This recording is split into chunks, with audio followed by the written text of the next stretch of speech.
encontrarnos y dialogar en una forma interdisciplinar. Lo primero que hay que encarar es el problema del clima, porque si no se cambia el clima, no habrá agua para todos en el 2030.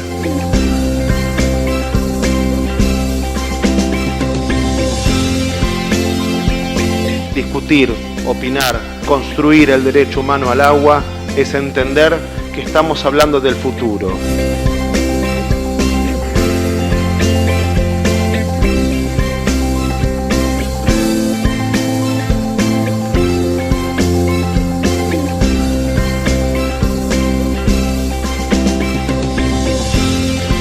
Pero la globalización económica para mí no es positiva.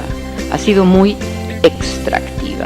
We know the answers, we know what to do, but we don't do it.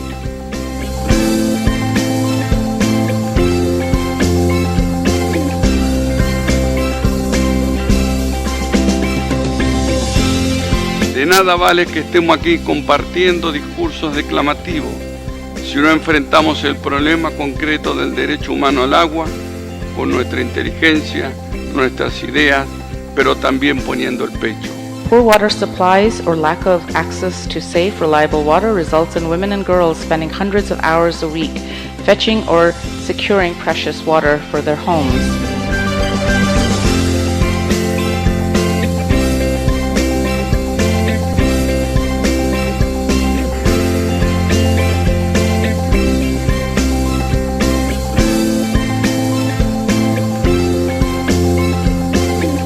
Deseo que este seminario sea una ocasión propicia para que sus convicciones se vean fortalecidas y salgan de aquí con la certeza de que su trabajo es necesario y prioritario para que otras personas puedan vivir.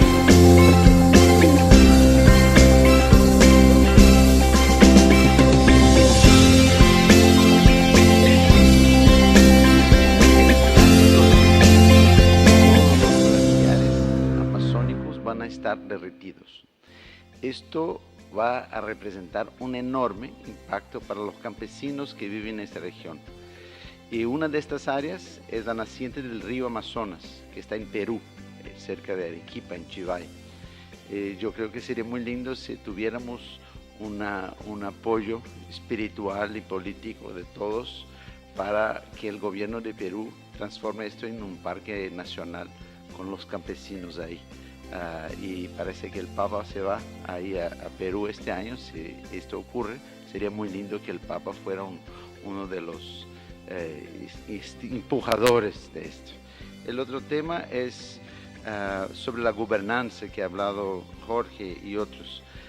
Tenemos una organización de todos los países que se llama OTCA, Organización de Tratado de Cooperación Amazónico, y nosotros estamos tratando de apoyarlo por intermedio del SDSN, que es Sustainable Development Solutions Network, que está con nosotros acá, con Jeffrey Sachs, y la idea es crear una visión 2030, y estamos con el apoyo de CAF, la Cooperación Andina de Fomento para esto.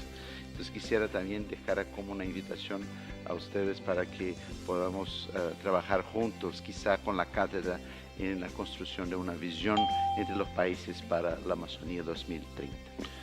Gracias. Entonces, quería solo destacar una cosa. Es verdad que nosotros tenemos, digamos, como una forma dominante en la relación con la tierra para producir los alimentos que necesitamos. La agroindustria, o en Brasil se dice el agronegocio, pero nosotros estamos buscando, y está comprobado que es posible, tanto en la Amazonía como en todas las otras regiones, hacer otro tipo de relación con el suelo, otro tipo de relación con el agua, otro tipo de agricultura. Son diferentes, digamos, conocimientos de agroecología, pero sí que se puede producir de una forma distinta, aún haciendo una relación positiva entre bosque y producción. Entonces, en ese sentido, tenemos que trabajar, yo creo, en esa perspectiva, porque ahí estaremos colaborando con la tierra para que recupere su equilibrio y por otra parte que tenga más humedad y que en ese sentido tengamos más agua disponible en todas las regiones. Pues volviendo un poco a la propuesta del corredor, como lo acaba de mencionar Jorge Triana, la importancia de los servicios ambientales, en particular del agua, y en esto estamos hablando justamente del Ecuador climático. Pero no estamos hablando únicamente de conservación, de protección del medio ambiente, sino también la búsqueda de nuevos paradigmas, inspirados en Laudato Si, pero también construyendo con los pueblos indígenas que conforman el 50% de este territorio, construir con aquella gente que lleva ya más de 10.000 años en la zona, con un profundo conocimiento, articulado también con la ciencia y los avances que tenemos en la tecnología. Si hablamos de actuar, en este momento esta propuesta ya va en camino y está construyendo a partir de 3 décadas de trabajo de los 8 países, la sociedad civil y los pueblos indígenas. Estamos consolidando algo que tenemos en las manos. Yo creo que es importante mirar en el mundo qué tenemos en las manos y qué podemos consolidar cuando hablamos de actuar.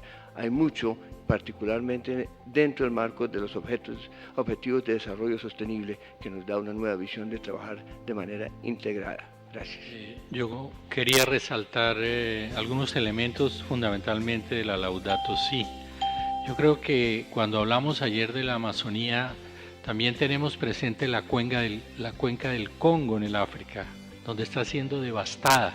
Creo que nosotros tenemos más instrumentos, más condiciones para hacer una crítica a lo que está sucediendo en la Amazonía y los africanos no tanto. Quería resaltar como la novedad y la perspectiva de la Laudato Si, en el sentido de la visión integral y de la ecología integral, la manera como el Papa, diríamos, enfrenta esta realidad. Pero también mostrar cómo en la Laudato Si hay una crítica al sistema, al paradigma tecnocrático y desarrollista, diríamos, en el que vivimos, pero también una crítica a una visión antropocéntrica y biocéntrica, que creo que nos ha hecho mucho daño con lecturas erradas, diríamos, de los textos bíblicos.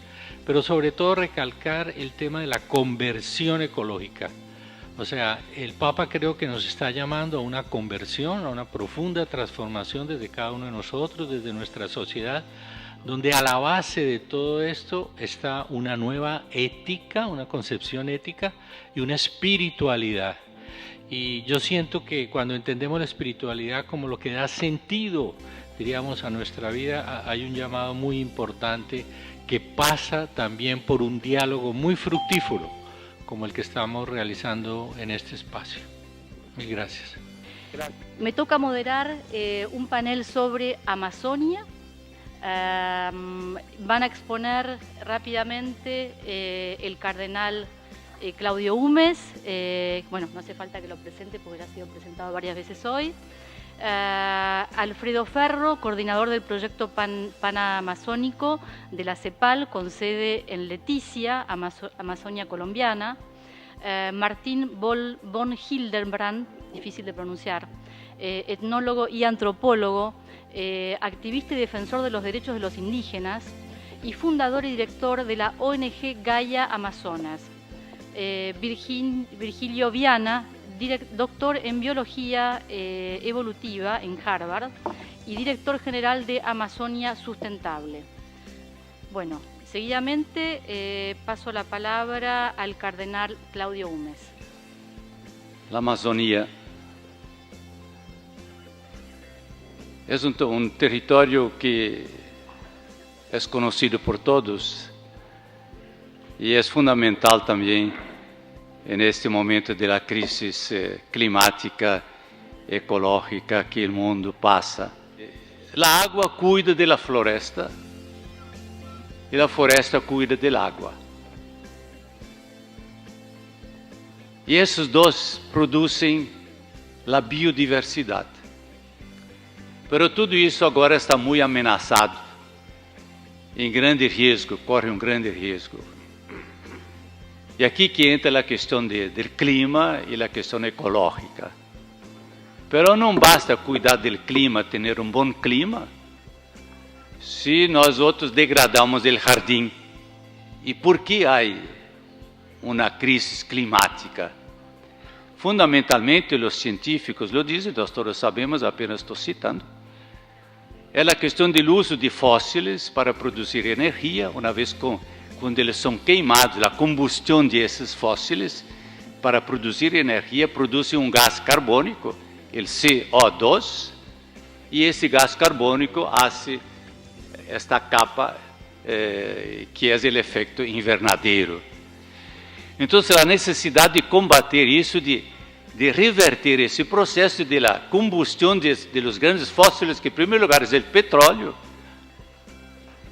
porque el petróleo mueve el mundo hoy.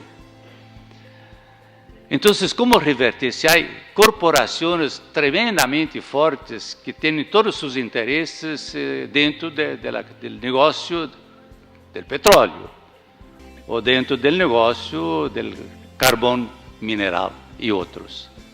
Entonces, ese es el grande desafío para ese siglo XXI, porque isso deverá ser hecho nesse siglo, não há mais tempo, mais tarde, demasiado tarde. Então, nós criamos também, há 2 anos, foi criada a rede eclesial panamazônica. É uma rede, é grande serviço que inclui as igrejas, que incluye los religiosos, que incluye las Cáritas latinoamericanas, que incluye el CELEM, el Consejo Latinoamericano Episcopal Latinoamericano. Es una grande red de información. Y la sociedad civil se debe organizar para presionar los gobiernos locales, nacionales, para que eles tenham fuerza suficiente para enfrentar esos grandes intereses contrarios y hacer los cambios necesarios. Buenas tardes. Yo quisiera utilizar un PowerPoint para tener unas imágenes, más bien porque la Amazonía es una región muy distinta. Lo que ustedes pueden ver ahí es en blanco, son vapor de agua, en el naranja son tormentas.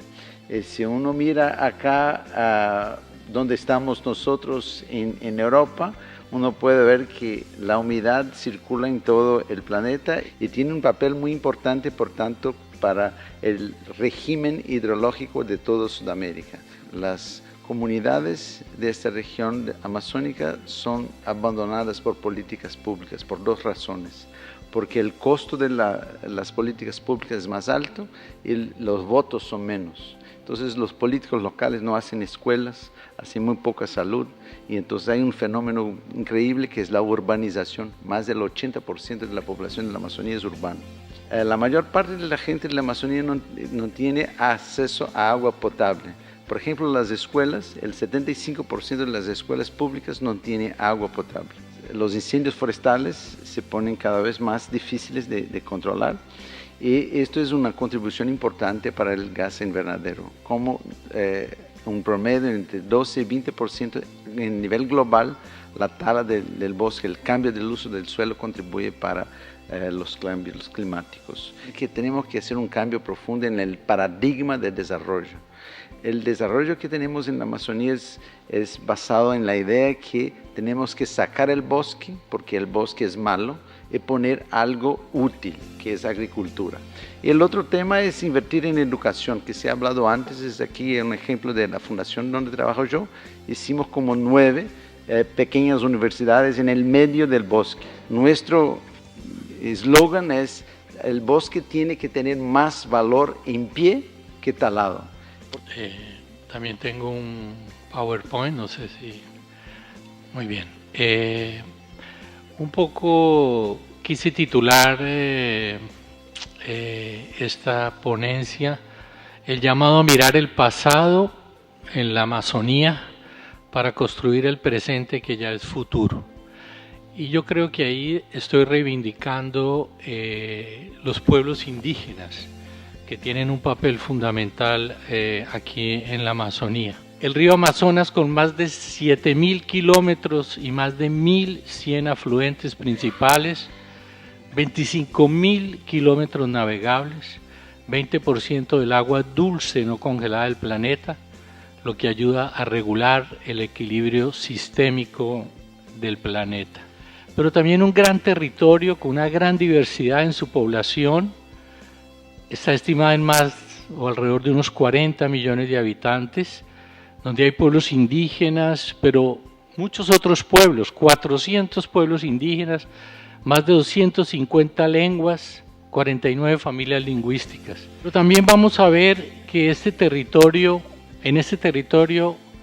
diríamos, ha dominado una ideología que era que los pueblos que vivían aquí eran bárbaros y salvajes, que no poseían cultura, y no solo eso, sino que no tenían alma. A lo largo de la historia y hasta hoy en día, la historia de la Amazonía ha sido el intento por domesticar y mercantilizar a estos pueblos. O sea, la Amazonía sigue siendo pensada a partir de los intereses de fuera y no a partir de los intereses de dentro, de los mismos pueblos amazónicos. Creo que esta imagen de una mujer indígena muestra un poco la solidaridad y lo que yo he llamado la resistencia.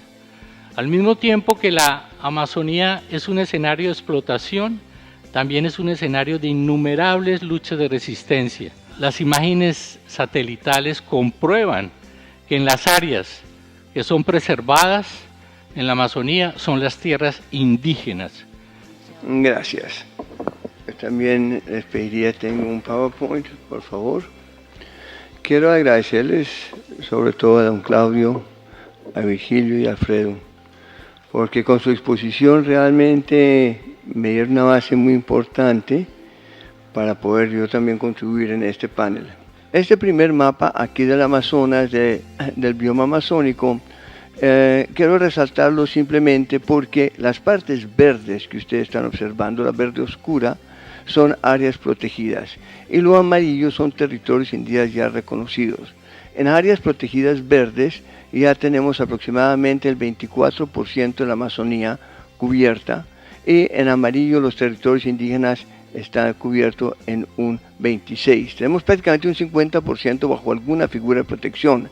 Quiero también resaltar que las áreas protegidas son inalienables, imprescriptibles, y que no se puede hacer ningún tipo de minería, no se puede acceder al subsuelo en los territorios indígenas inalienables, imprescriptibles, pero el subsuelo es de la nación, lo cual nos deja una apertura para que los gobiernos puedan dar permiso de minería previa consulta previa a una serie de trámites, pero es posible.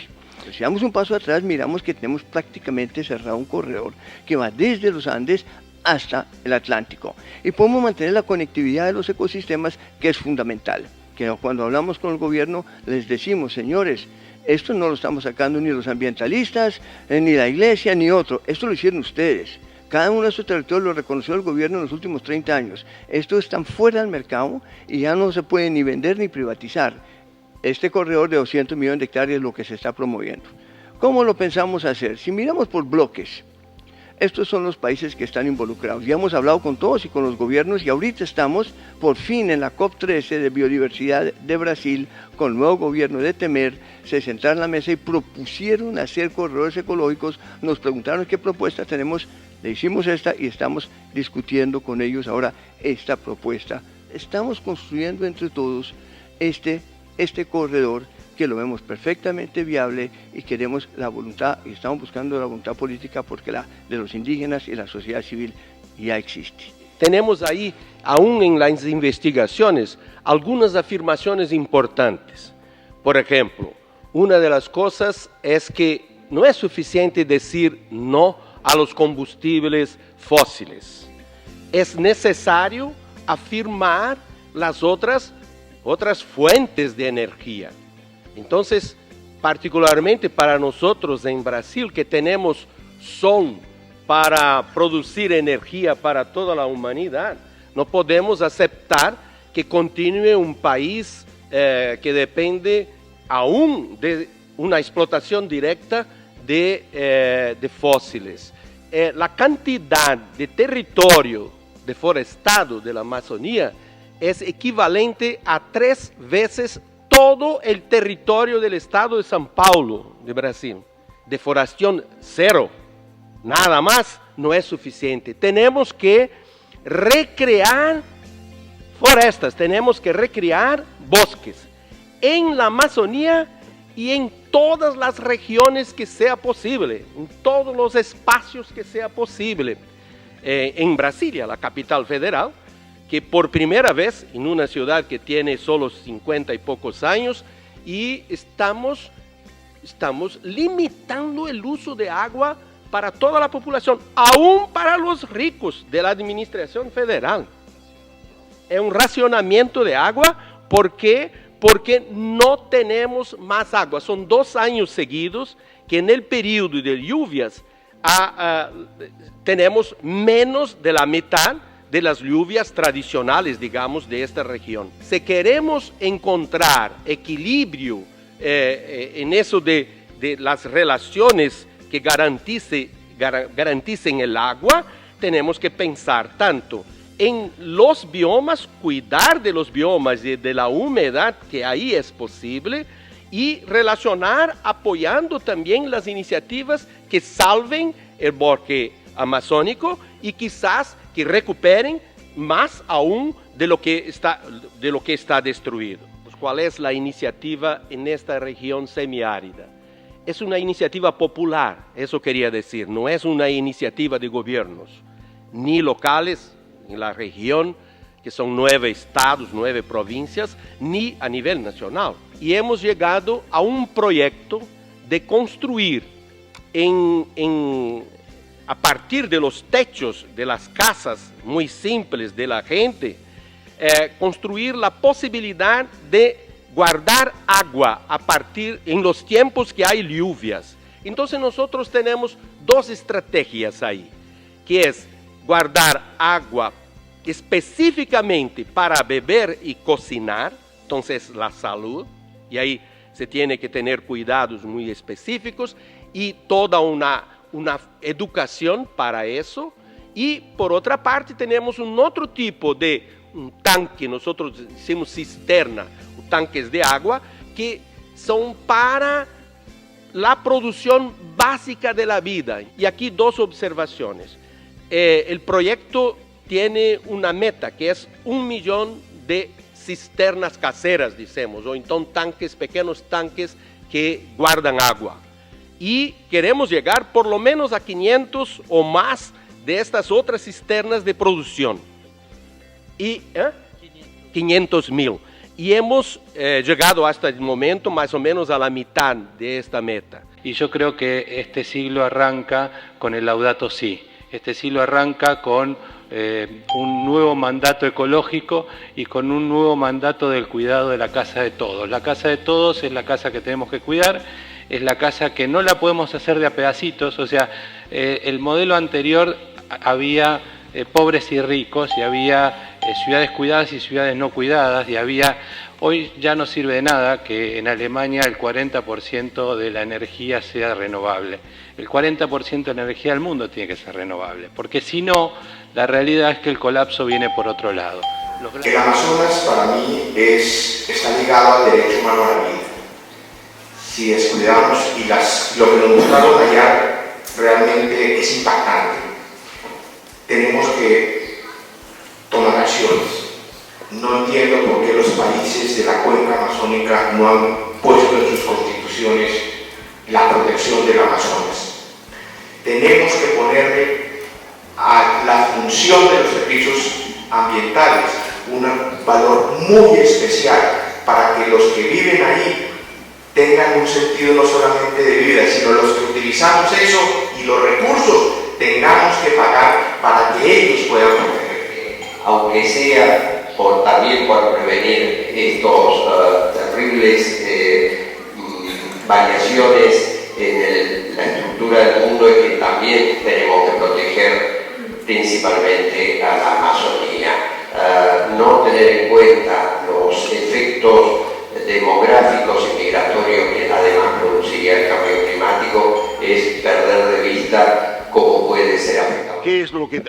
tenemos que hacer, es afrontar las tensiones sociales que se nos van a venir, acompañarlas, que es el caso actual, lo estamos viviendo en Europa, llevar el estandarte del Evangelio y volver la mirada a Dios, y nosotros podemos hacerlo y debemos hacerlo. No venir solamente a tener buena voluntad y hablar y hablar y hablar, sino actuar y llevar las acciones a las leyes, y que esas leyes obliguen a esas empresas a depositar, a poner dinero para echar a andar la protección del Amazonas. Queridos hermanas y hermanos, buenas tardes. Saludo a todos los presentes. Les agradezco su participación en este encuentro que aborda la problemática del derecho humano al agua y la exigencia de políticas públicas que puedan afrontar esta realidad. Es significativo que ustedes se unan para aportar su saber y sus medios con el fin de dar una respuesta a esta necesidad y a esta problemática que vive el hombre de hoy. Como leemos en el libro del Génesis, el agua está en el comienzo de todas las cosas. Es criatura útil, casta y humilde, fuente de la vida y de la fecundidad. Por eso la cuestión que ustedes tratan no es marginal, sino fundamental y muy urgente. Fundamental porque donde hay agua hay vida, y entonces puede surgir y avanzar la sociedad. Y es urgente porque nuestra casa común necesita protección y además asumir que no toda agua es vida, solo el agua segura y de calidad.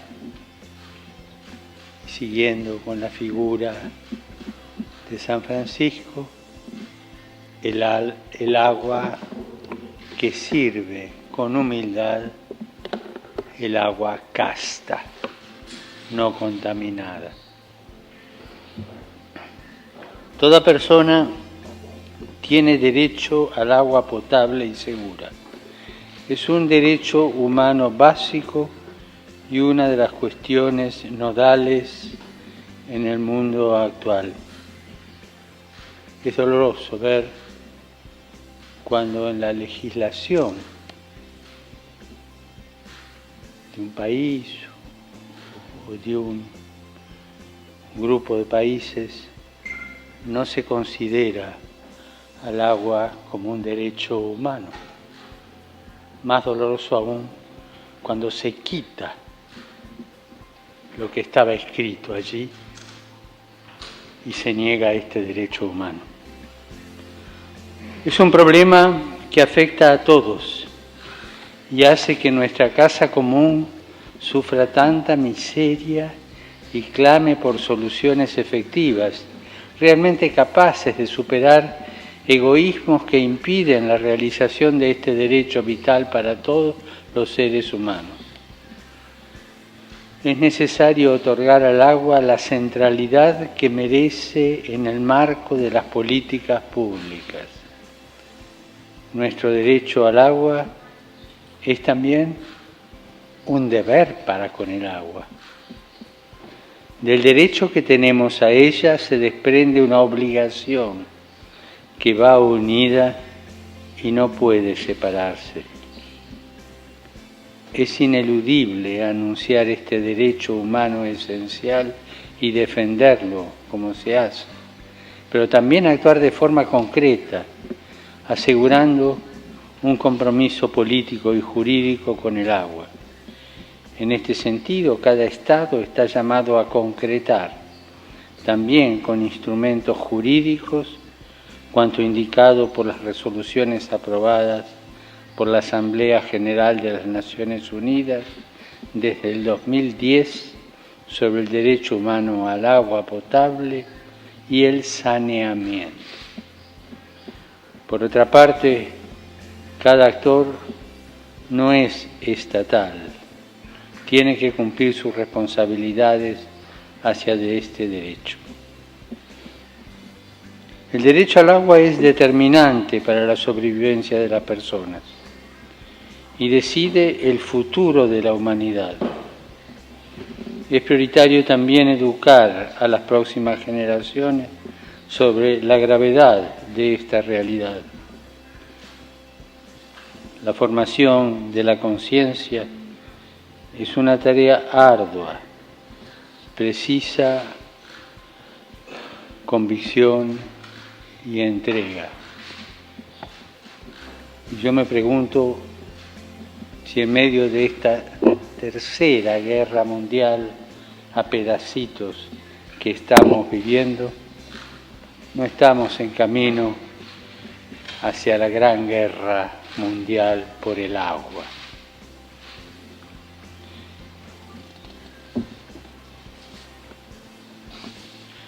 Las cifras que las Naciones Unidas revelan son desgarradoras. No nos pueden dejar indiferentes. Cada día 1000 niños, cada día 1000 niños mueren a causa de enfermedades relacionadas con el agua. Millones de personas consumen agua contaminada. Estos datos son muy graves. Se debe frenar e invertir esta situación. Todavía no es tarde, pero es urgente tomar conciencia de la necesidad del agua y de su valor esencial para el bien de la humanidad. El respeto del agua es condición para el ejercicio de los demás derechos humanos. Si acatamos este derecho como fundamental, estaremos poniendo las bases para proteger los demás derechos. Pero si nos saltamos este derecho básico, ¿cómo vamos a ser capaces de velar y luchar por los demás? En este compromiso de dar al agua el puesto que le corresponde, hace falta una cultura del cuidado. Parece una cosa poética. Y bueno, la creación es una poiesis. Y esta cultura del cuidado que es creativa. Y además fomentar una cultura del encuentro en la que se unan en una causa común todas las fuerzas necesarias de científicos y empresarios, gobernantes y políticos. Un encuentro de científicos, empresarios, gobernantes, políticos, una actitud de encuentro para cuidar el agua. Y esto es poesía, como la creación.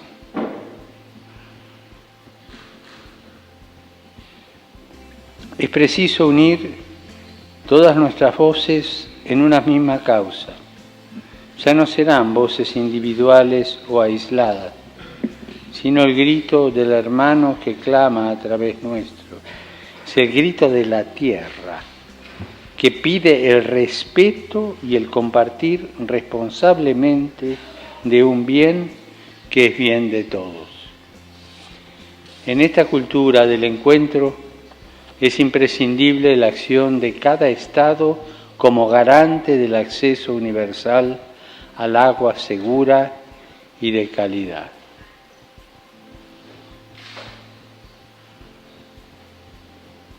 Dios Creador no nos abandona en este trabajo para dar a todos y a cada uno el acceso al agua potable y segura.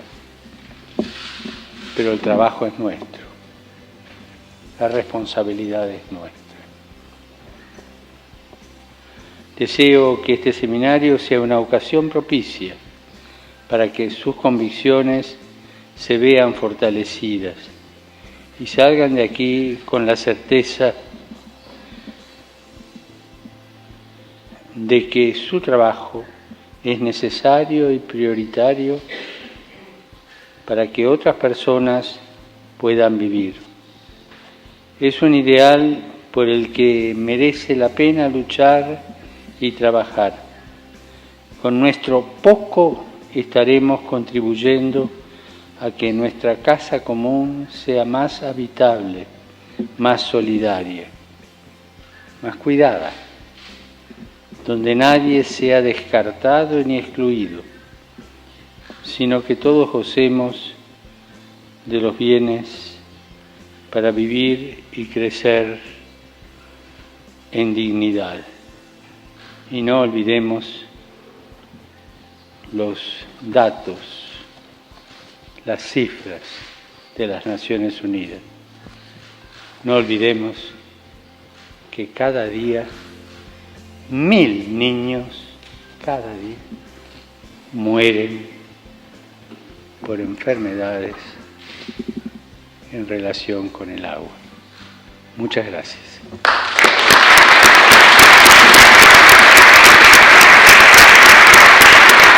Derecho humano al agua, Declaración de Roma 2017.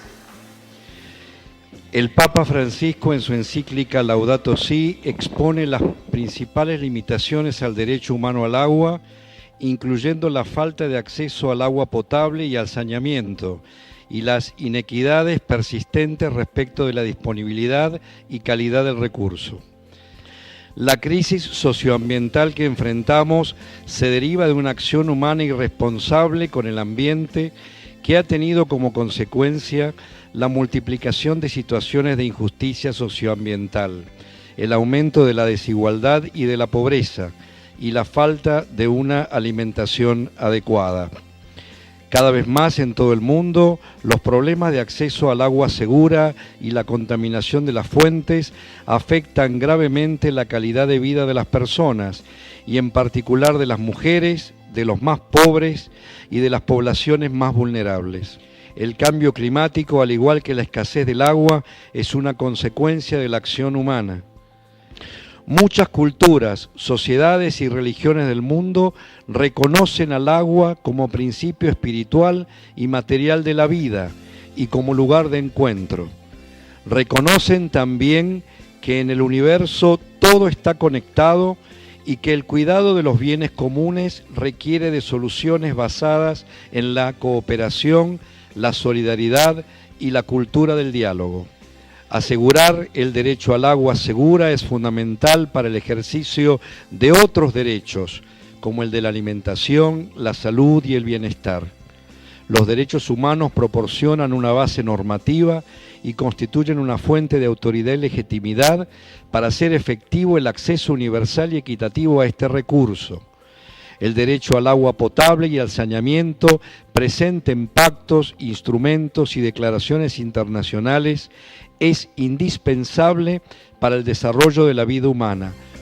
Por esto no admiten discusión en su reconocimiento como derecho humano fundamental. Hoy sabemos lo que tenemos que hacer: pensar en otro paradigma de desarrollo, centrado en el cuidado de la casa común y en la solidaridad, equidad y justicia en el uso y gestión del agua. Evitar que el suministro de agua y saneamiento caiga en la discrecionalidad de los grupos de poder y que más bien constituya una obligación jurídicamente vinculante. Esto requiere de un compromiso colectivo con la construcción de políticas públicas globales, estatales y locales, que incorporen mecanismos de participación reales y efectivos para el ejercicio pleno de la ciudadanía y el cuidado de los bienes comunes. Esto implica cambios en estilos de vida, producción y consumo, así como el desarrollo de energías renovables y limpias. La provisión de agua segura en cantidades necesarias, la recolección de las aguas servidas y su disposición ambientalmente adecuada contribuyen al cuidado de la casa común y a la dignidad de las personas, y aporta a la construcción de ciudadanías responsables con las generaciones presentes y las futuras. La construcción de una ecología integral en el cuidado de la casa común, invitando a una movilización colectiva y mancomunada en la defensa del acceso universal al agua segura, en la que deben participar los gobiernos, las instituciones, el sector privado, los trabajadores y las sociedades de todo el mundo. Hacemos un llamado a implementar una ecología integral que incorpore la dimensión ambiental, económica, social y cultural y que contribuya a la construcción de una cultura del encuentro en torno al agua y al saneamiento como derechos universales.